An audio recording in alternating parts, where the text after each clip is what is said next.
চরপেশন 21টা ইউনিয়নের যে কমিটি, এই কমিটির সকল সভা পূর্ণাঙ্গ কমিটি এখনো বহাল এবং সেই কমিটি নির্বাচনের মাধ্যমে আমাদেরকে নির্বাচিত করেছিলেন।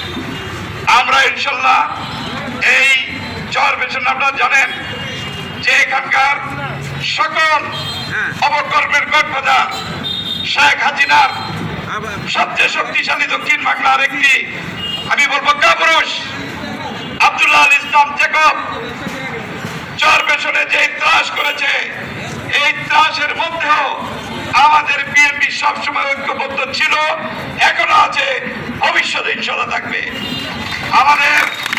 আমাদের ছাত্র দলের সংগ্রামী সভাপতি, এই উপজেলার সংগ্রামী সভাপতি আব্দুর রাজ্জাক রাজনকে 15 সালে ঈদুল আজহার রাতে প্রকাশ্য বাজারের মধ্যে ব্যারিকেড দিয়ে 2 ঘন্টা মাথার চুল থেকে পা নখ পর্যন্ত নির্মম নিষ্ঠুর ভাবে তাকে আঘাত করে করে মৃত্যু নিশ্চিত করে তারপরে তারা সেখান থেকে গিয়েছে। আমরা কোন প্রশাসনের সহযোগিতা পাই না,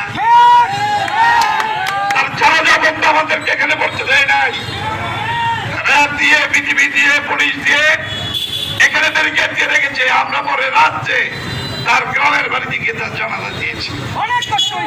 আমাদের আরো 6টি প্রাণকে তারা হত্যা করেছে।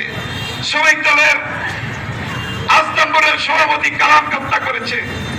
আমাদের মাদ্রাদের ওয়ার্ডের সেক্রেটারি হারুন মাস্টারকে হত্যা করেছে।